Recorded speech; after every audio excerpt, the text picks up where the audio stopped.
Hi, this is Coach Mike Sanford, and here I'm going to play a few angles on Brandon's final exchange against Randy Costa in the world title fight at Gamebred.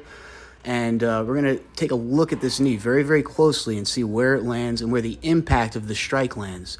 Now, sometimes the actual point of the knee doesn't have to connect the head on the ground for it to be an illegal blow. Because if the impact of the strike goes to the head, that would make it illegal. So even if his hand is on his face and a knee goes into the hand, which goes into the head, that would be an illegal blow technically because the impact of the blow goes into the head. Same thing if the thigh hits the head with full impact. That would be an illegal blow. But that doesn't happen here. As you can see in this image, the knee is going far below the head.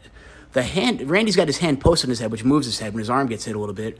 But it's his arm and then his body that take all the impact of that blow at the point of the knee. And it's very pointy. It's not like his thigh is coming up. His thigh does not come up and hit the head at all. All right? If anything, maybe a little bit of his leg hair brushes the hand Randy has over his face while his knee is going down into the chest and into the arm. But no part of that knee strike makes any contact with Randy's head at all. And I don't even think it brushes his hand that's on his head. It hits his arm, and his arm is connected to his hand, which he has posted on his head. But if you look at this very carefully, Randy's head is way above wherever that strike starts to land.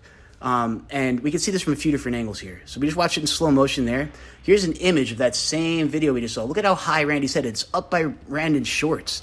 His knee is going far below. It's like a foot below where his head is. Now, the thigh doesn't even seem to make contact with Randy's hand.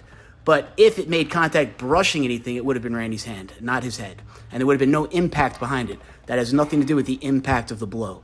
The knee strike was in the point of the knee and into his arm. Now here we see Anderson Silva doing a legal one. It's the same thing. Anderson's actually is a lot more questionable. You know, we can see here the knee going to the chest. He's got no control over his opponent with his hands.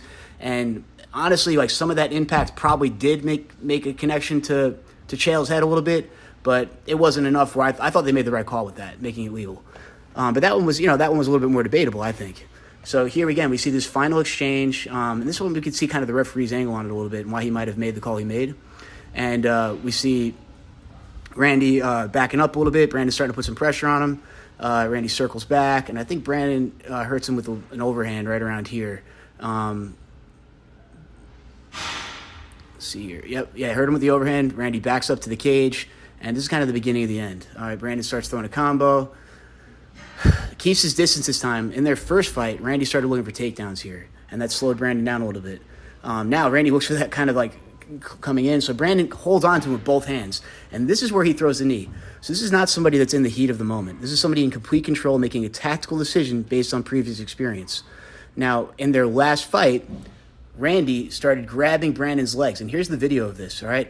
Brandon throws a knee. He gets a flurry on him. Brandon's being a little bit less careful with his distance here, and this allows Randy to grab a hold of him. Randy gets a double leg attempt. Now he's hurt, and Brandon's able to fight out of it and kind of fight his way back into position.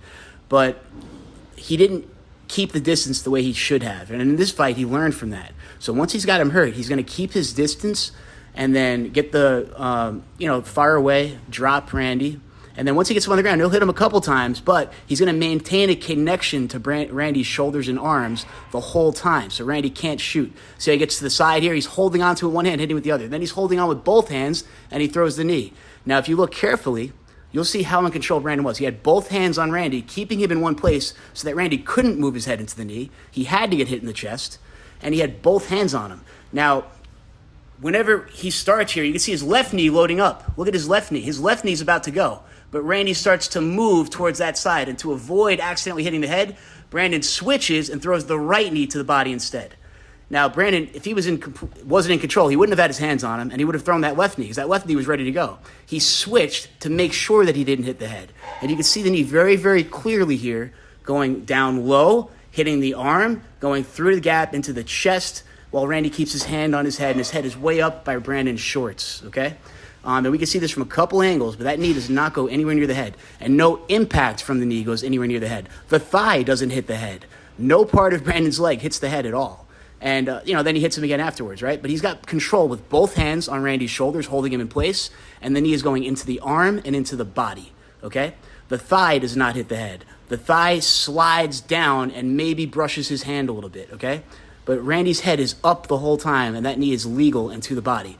Now, the referee was standing kind of behind Brandon's hips, and he was trying to stare through Brandon's hips and see what happened. He saw the head move because Randy did have his hand posted on his head. And when your hand's posted on your head, it's going to make your head move.